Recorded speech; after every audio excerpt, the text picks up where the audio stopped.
आखिर कैसे नदी में गिरे वीर्य से पैदा हुई राजा शांतनु की पत्नी सत्यवती। आइए जानते हैं इस वीडियो में। महाभारत की कहानी की शुरुआत जिस स्त्री से होती है वो सत्यवती है, जिन्हें देखकर हस्तिनापुर के राजा शांतनु मोहित हो जाते हैं। बाद में सासर्थ उनकी सत्यवती से शादी होती है, जिससे उनके 2 पुत्र होते हैं और फिर प्रपौत्र पांडु और धृतराष्ट्र होते हैं। सत्यवती अपूर्व सुंदरी थी, लेकिन उनके पैदा होने के बारे में सुनेंगे तो हैरान रह जाएंगे। इस कथा की शुरुआत इसी अजीबोगरीब तरीके के जन्म से होती है। आइए जानते हैं। पौराणिक मान्यता के अनुसार उस समय चेदी नाम का एक देश होता था, जिसके पुरु वंश के राजा थे। उपरिचर इंद्र के दोस्त थे।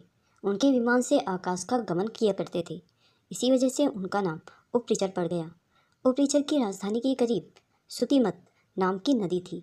एक दिन राजा शिकार खेलने गया और अपनी रूपवती पत्नी गिरिका का स्मरण करने लगा। इस कथा के अनुसार इससे उसका वीर्य स्खलित हो गया। उसने इसे एक बाज पक्षी को दिया और कहा कि इसे उसकी पत्नी तक पहुंचा दे।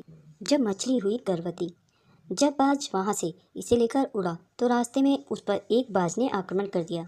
नतीजन ये वीर्य नदी में ही गिर गया। उस समय नदी में एक अप्सरा रहती थी, जिसका नाम आद्रिका था। वह ब्रह्मश्राप के चलते मछली में बदल गई थी और नदी में ही अपना समय काट रही थी। उसने यह वीर्य ग्रहण कर लिया, जिससे वह गर्भवती हो गई। मछली के गर्भ से मछुआरे को मिले एक लड़का और एक लड़की। 10वें महीने एक मछुआरे ने जाल फेंका और ये मोटी सी मछली उसके जाल में फंस गई। मछेरे और उस मछली के पेट से एक नवजात लड़का और एक लड़की मिली। क्योंकि अप्सरा का श्राप खत्म हो चुका था, इसलिए वह पुनः आकाश मार्ग से आकाश में चली गई। राजा उपरिचर ने मछुआरे से कहा कि ये कन्या अब तुम्हारी ही रहेगी। लड़के को उसने अपनी बेटी की तरह अपना लिया, जो बाद में मत्स्य नाम का एक धार्मिक राजा हुआ। वो लड़की ही सत्यवती यानी मत्स्य गंधा थी। अब आप सोच रहे होंगे कि इस लड़की का क्या हुआ। ये लड़की जैसे जैसे बड़ी होती गई वैसे वैसे बहुत खूबसूरत हो गई, लेकिन चूंकि वह मछुआरों के साथ वहीं की बस्ती में रहती थी, लिहाजा उसका नाम मत्स्य गंधा पड़ा। क्योंकि उसका जन्म एक मछली से हुआ था, इसलिए उसके शरीर से एक मछली जैसी गंध आती थी। उसके देह से निकलने वाली सुगंध से दूर दूर तक उसका भान हो जाता था, इसलिए उसका एक नाम योजन गंधा भी था। राजा शांतनु से सत्यवती की शादी। एक दिन जब राजा शांतनु यमुना के तट के करीब वन में थे, तो उन्हें एक मोहक सुगंध का एहसास हुआ।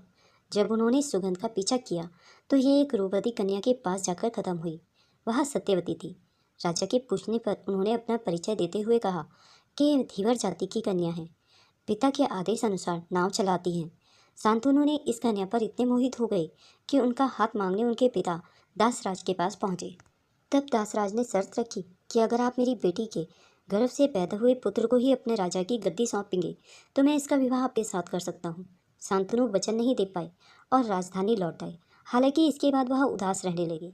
जब उनके पुत्र देवव्रत को इस बात का पता लगा तो वह खुद मछुआरे के घर गए और वचन दिया कि ना तो मैं आजीवन विवाह करूँगा और इस वजह से मेरा कोई पुत्र नहीं होगा जो सत्यवती की बेटों की राह में आएगा। देवव्रत की इसी प्रतिज्ञा पर उन्हें भीष्म पितामह कहा जाने लगा। अब सत्यवती का विवाह राजा शांतनु से हुआ। फिर सत्यवती के 2 बेटे चित्रगंध और विचित्रवीर्य हुए। चित्रगंध की युद्ध में मृत्यु हो गई और विचित्रवीर्य भी कुछ सालों बाद बीमारी से चल बसे। उनकी 2 रानियां थीं, अंबिका और अंबालिका। दोनों बहनें थीं। दोनों बहनों का नियोग महर्षि व्यास से कराया गया, जिससे फिर पांडु और धृतराष्ट्र के बेटों के रूप में जन्म लिया। क्या है नियोग और इसको महर्षि व्यास ने क्यों किया? आप ये सोच रहे होंगे कि ये नियोग क्या होता है। इस नियोग को महर्षि व्यास से ही क्यों कराया गया? प्राचीन समय में नियोग मनुस्मृति में पति द्वारा संतान उत्पन्न न होने पर यह पति की अकाल मृत्यु की अवस्था में ऐसा उपाय था, जिसके अनुसार स्त्री अपने देवर या समगोत्री से गर्भाधान करा सकती थी। अब ये सत्यवती ने महर्षि व्यास से क्यों कराया ये भी जानते हैं। विचित्र वीर्य के बगैर किसी संतान की मृत्यु हो जाने पर सत्यवती ने जब अंबिका और अंबालिका का नियोग कराने की बात की तो उन्होंने व्यास को बुलवाया। उसी समय उन्होंने भीष्म को बताया कि व्यास भी उनके बेटे हैं। इसके बारे में भी जानिए। सत्यवती के शरीर से पहले मछली जैसी गंध आती थी। मत्स्य गंधा नाव से लोगों को यमुना पार कराती थी। एक दिन महर्षि पराशर वहां पहुंचे।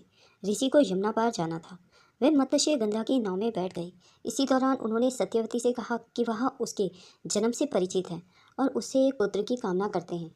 और जब सत्यवती ने स्वीकृति दी तो कुछ समय बाद सत्यवती ने पराशर ऋषि के पुत्र को जन्म दिया। जन्म लेते ही वह बड़ा हो गया। वह द्वैपायन द्वीप पर तप करने चला गया। द्वीप पर तप करने पर और इसका रंग काला होने की वजह से कृष्ण द्वैपायन नाम से प्रसिद्ध हुआ। इन्होंने ही वेदों का संपादन किया और महाभारत ग्रंथ की रचना की। ऋषि पराशर के वरदान से मत्स्यगंधा के शरीर से मछली की दुर्गंध खत्म हो गई। इसके बाद वह सत्यवती के नाम से प्रसिद्ध हुई। दोस्तों, अगर यह वीडियो आपको पसंद आई हो तो इसे लाइक और शेयर जरूर करें। अगर आप मेरे चैनल में नए हैं और ऐसी ही रोचक कथाएं सुनना पसंद करते हैं तो मेरे चैनल को सब्सक्राइब करें। वीडियो को अंत तक देखने के लिए आप सभी का बहुत बहुत धन्यवाद।